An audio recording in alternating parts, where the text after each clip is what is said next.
나이가 들면서 감기에 자주 걸리거나 몸이 쉽게 피곤해지는 경험이 다들 있으시지요. 이런 증상들이 바로 면역력이 약해지고 있다는 신호일 수 있습니다. 면역력이 떨어지면 단순한 감기뿐만 아니라 각종 질병에 걸릴 위험이 커지고 회복 속도도 느려지게 됩니다. 또 만성 피로와 집중력 저하, 심하면 우울감까지 동반할 수 있습니다. 특히 50대 이후에는 면역력이 급격히 저하되기 때문에 더욱 주의해야 합니다. 오늘은 면역력을 높이는 방법에 대해 쉽고 친절하게 알려드리겠습니다. 특히나 면역력에 좋은 식재료를 콕 집어 알려드릴 예정이오니 영상 끝까지 시청해주세요. 우리 몸의 면역력이 약해지면 여러가지 신호가 나타납니다.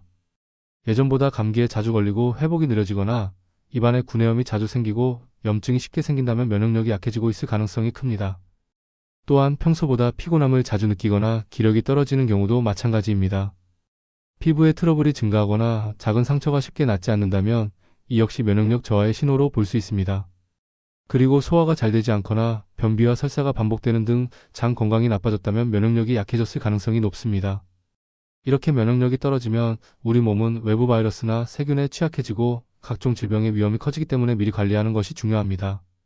그렇다면 어떻게 하면 면역력을 높일 수 있을까요? 면역력을 높일 수 있는 생활습관 6가지에 대해 알려드리겠습니다. 첫째, 가장 먼저 중요한 것은 충분한 수면입니다. 잠을 제대로 자지 않으면 몸이 피곤해지고 면역력이 약해져 감기나 각종 질병에 쉽게 걸릴 수 있습니다. 특히 50대 이후에는 수면의 질이 더욱 중요해지는데 좋은 잠을 자는 것이 면역세포를 활성화하는 데 큰 역할을 하기 때문입니다. 그렇다면 하루에 몇 시간 정도 자는 것이 좋을까요? 전문가들은 하루 7에서 8시간의 수면을 권장합니다. 이 정도의 숙면을 취해야 면역력이 제대로 유지되고 몸이 회복되는 시간이 충분히 확보됩니다. 반면 5시간 이하로 잠을 자면 면역력이 급격히 떨어지고 몸이 피곤을 쉽게 느끼게 됩니다. 또한 수면의 질을 높이기 위해서 잠들기 1시간 전에는 스마트폰이나 TV 시청을 줄이는 것이 좋습니다. 전자기기의 블루라이트가 수면 호르몬인 멜라토닌 분비를 방해하기 때문에 숙면을 방해할 수 있습니다. 대신 따뜻한 차 한 잔을 마시거나 조용한 음악을 듣는 것이 편안한 잠을 유도하는 데 도움이 됩니다. 취침 전 카페인 섭취를 피하는 것도 중요합니다. 커피뿐만 아니라 초콜릿, 녹차, 콜라에도 카페인이 포함되어 있어 밤늦게 섭취하면 잠을 방해할 수 있습니다. 대신 따뜻한 우유나 캐모마일차 같은 수면을 돕는 음료를 마시는 것이 좋습니다. 수면 환경도 중요한데요. 침실은 최대한 어둡고 조용하게 유지하는 것이 좋습니다. 커튼을 닫아 외부 빛을 차단하고 너무 덥거나 추운 환경보다는 적정한 실내 온도를 유지하는 것이 숙면에 도움이 됩니다. 또한 베개와 매트리스도 자신의 몸에 맞게 선택하면 수면의 질을 더욱 높일 수 있습니다. 마지막으로 낮잠을 너무 오래 자지 않는 것도 중요합니다. 낮잠은 20에서 30분 정도로 짧게 자는 것이 좋고 너무 길게 자면 밤에 잠드는 것이 어려워질 수 있습니다. 이렇게 수면 습관을 조금만 신경 써도 면역력을 높이고 건강한 생활을 유지하는 데 큰 도움이 됩니다. 오늘부터라도 규칙적인 수면 습관을 실천해 보세요. 둘째로 식단도 면역력에 큰 영향을 미칩니다. 우리가 매일 먹는 음식이 면역세포를 활성화하고 병원균으로부터 몸을 보호하는 역할을 하기 때문입니다. 그렇다면 어떤 음식을 먹어야 면역력을 높일 수 있을까요? 먼저 마늘은 천연항생제라고 불릴 만큼 면역력을 높이는 대표적인 음식입니다. 마늘 속 알리신이라는 성분이 세균과 바이러스를 막아주고 몸속 면역세포를 활성화하는 데 도움을 줍니다. 생강도 마찬가지로 항염 효과가 뛰어나 감기 예방과 면역력 강화에 좋은 식품입니다. 또한 버섯은 면역력을 높이는 데 효과적인 식품 중 하나입니다.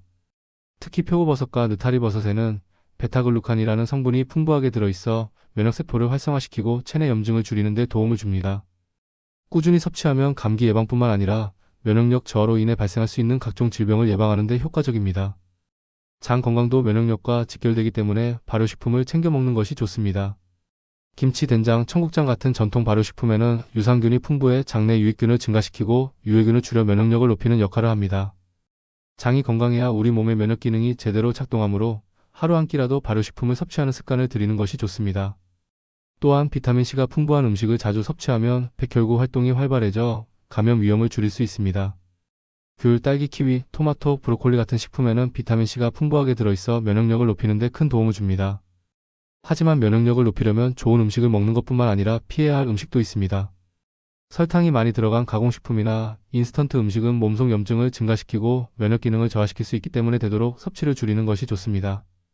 대신 자연에서 온 신선한 채소와 과일, 단백질이 풍부한 음식을 골고루 먹는 것이 중요합니다. 매일 먹는 음식이 우리의 면역력을 결정합니다. 오늘부터라도 면역력을 높이는 건강한 식습관을 실천해 보세요.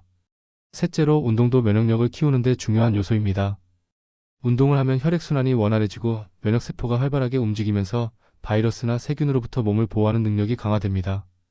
특히 50대 이후에는 근육량이 줄어들고 신진대사가 느려지면서 면역력도 자연스럽게 떨어지기 때문에 규칙적인 운동이 더욱 중요합니다.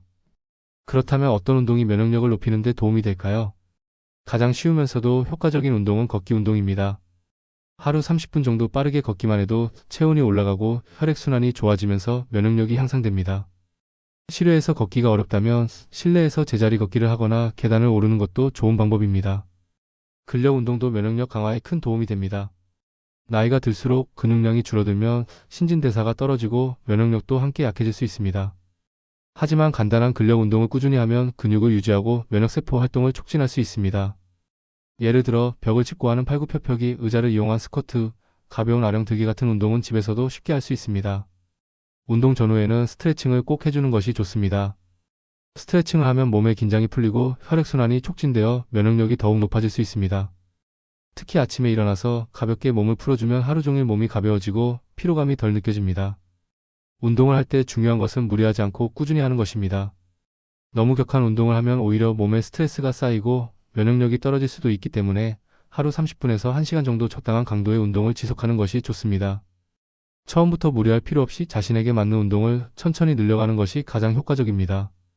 운동은 단순히 체력을 키우는 것뿐만 아니라 면역력을 높이고 건강한 삶을 유지하는 데 필수적인 요소입니다. 오늘부터라도 몸을 조금 더 움직이는 습관을 들여보세요. 넷째로 면역력을 유지하기 위해서는 스트레스 관리도 필수입니다. 스트레스가 쌓이면 몸의 면역세포 활동이 약해지고 바이러스나 세균에 대한 저항력이 떨어지기 때문입니다. 그렇다면 스트레스를 줄이고 면역력을 높이려면 어떻게 해야 할까요? 가장 간단한 방법은 깊은 호흡과 명상입니다. 스트레스가 쌓이면 호흡이 짧아지고 몸이 긴장하게 되는데 이럴 때 천천히 깊이 숨을 들이마시고 내쉬는 것만으로도 몸과 마음이 한결 편안해질 수 있습니다. 하루 10분 정도 조용한 곳에서 눈을 감고 깊이 호흡을 하거나 명상 음악을 들으며 긴장을 푸는 시간을 가지면 면역력을 높이는 데 도움이 됩니다.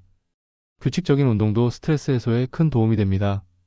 몸을 움직이면 스트레스 호르몬인 코르티솔의 분비가 줄어들고 기분을 좋게 만드는 엔도르핀이 분비되면서 스트레스가 자연스럽게 해소됩니다. 가벼운 산책, 요가, 스트레칭 같은 운동은 긴장된 근육을 풀어주고 마음의 안정을 주는 데 효과적입니다. 취미생활을 즐기는 것도 좋은 방법입니다. 좋아하는 음악을 듣거나 책을 읽는 것, 손으로 무언가를 만드는 것, 가벼운 정원 가꾸기 등 자신이 좋아하는 활동을 하면 마음이 편안해지고 스트레스가 줄어듭니다. 또한 가족이나 친구들과 대화를 나누면서 감정을 표현하는 것도 스트레스를 해소하는 데 중요한 역할을 합니다. 긍정적인 생각을 가지는 것도 면역력을 높이는 데 중요한 요소입니다. 스트레스를 받을 때 부정적인 감정에만 집중하면 몸도 더 긴장하게 됩니다. 하지만 같은 상황이라도 긍정적으로 바라보려는 습관을 들이면 스트레스가 덜 쌓이고 몸의 면역력도 유지될 수 있습니다. 감사한 일을 떠올리거나 스스로를 격려하는 긍정적인 말을 자주 해보는 것도 도움이 됩니다.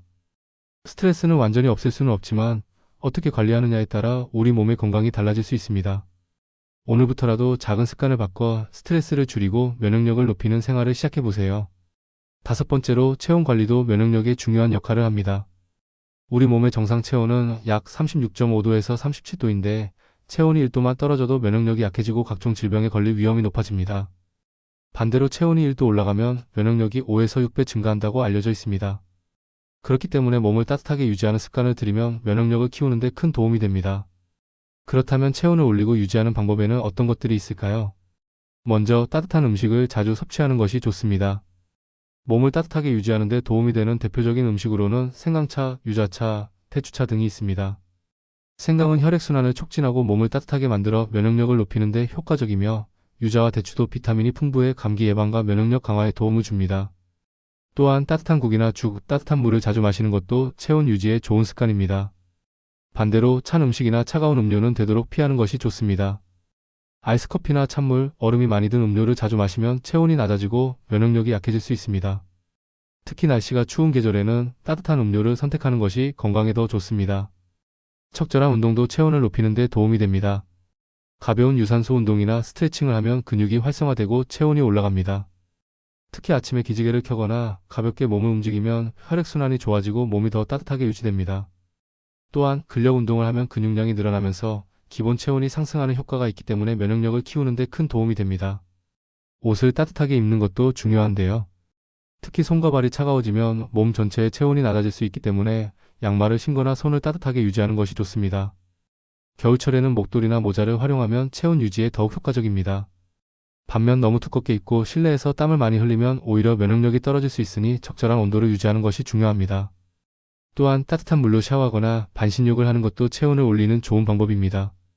샤워를 할 때는 너무 차가운 물보다는 미지근한 물을 사용하고 하루 10에서 15분 정도 반신욕을 하면 혈액순환이 원활해져 면역력 향상에 도움이 됩니다. 체온을 유지하는 것은 면역력을 키우는 가장 쉬운 방법 중 하나입니다. 오늘부터라도 따뜻한 음식과 음료를 챙기고 몸을 따뜻하게 하는 습관을 실천해 보세요. 마지막 6번째로 면역력을 보충하는 데 도움이 되는 영양제를 적절히 활용하는 것도 좋은 방법입니다. 물론 균형 잡힌 식사를 하는 것이 가장 중요하지만 음식만으로 모든 영양소를 충분히 섭취하기 어려울 때는 면역력 강화에 도움을 주는 영양제를 함께 챙겨 먹는 것이 효과적입니다. 그렇다면 어떤 영양제가 면역력 강화에 도움이 될까요? 먼저 비타민C는 대표적인 면역력 강화 영양제입니다. 비타민C는 강력한 항산화 작용을 하며 우리 몸의 면역세포를 활성화시켜 감기 예방과 회복에 도움을 줍니다. 귤, 딸기, 키위 같은 과일에도 많이 들어있지만 음식으로 충분히 섭취하기 어려운 경우에는 영양제를 통해 보충하는 것이 좋습니다. 다음으로 비타민 D도 면역력 유지에 꼭 필요한 영양소입니다. 비타민 D는 면역세포를 활성화하고 염증을 줄이는 역할을 합니다. 햇빛을 충분히 쬐면 체내에서 자연스럽게 생성되지만 실내 활동이 많거나 겨울철에는 부족해지기 쉽습니다. 비타민 D가 부족하면 감기나 독감에 걸릴 위험이 높아지므로 필요에 따라 영양제로 보충하는 것이 좋습니다. 아연 역시 면역력을 높이는 데 중요한 역할을 합니다. 아연은 우리 몸에서 면역세포를 생성하고 활성화하는 데 관여하는 필수 미네랄로 부족하면 감염에 취약해질 수 있습니다. 특히 감기에 자주 걸리거나 상처 회복이 느린 경우 아연이 부족할 가능성이 높습니다. 유산균도 빼놓을 수 없는 중요한 영양제입니다. 면역력의 70%는 장 건강과 관련이 있기 때문에 장내 유익균이 많을수록 면역력이 강해집니다. 유산균을 꾸준히 섭취하면 장내 환경이 개선되고 감기나 장염 같은 질환을 예방하는 데 도움이 됩니다. 김치, 된장 같은 발효식품에도 유산균이 풍부하지만 매일 충분한 양을 먹기 어렵다면 유산균 영양제를 챙기는 것도 좋은 방법입니다. 이 외에도 오메가3, 프로폴리스, 셀레늄 같은 성분도 면역력을 높이는 데 도움이 될 수 있습니다. 하지만 영양제는 어디까지나 보조제일 뿐 균형 잡힌 식사가 기본이 되어야 한다는 점을 잊지 말아야 합니다. 또한 영양제는 과다 섭취하면 오히려 건강에 해로울 수 있으므로 개인의 건강 상태에 맞게 적절한 용량을 섭취하는 것이 중요합니다. 오늘부터라도 나에게 필요한 영양소가 무엇인지 체크해보고 부족한 부분을 영양제를 통해 보충해보세요. 면역력을 유지하는 데 큰 도움이 될 거예요. 오늘은 면역력을 키우는 다양한 방법에 대해 알아봤습니다. 작은 생활 습관 하나만 바꿔도 면역력을 높이고 건강한 삶을 유지할 수 있습니다. 영상이 도움이 되셨다면 좋아요와 구독, 그리고 알림 설정 부탁드립니다. 앞으로도 좋은 정보로 찾아뵙겠습니다. 감사합니다.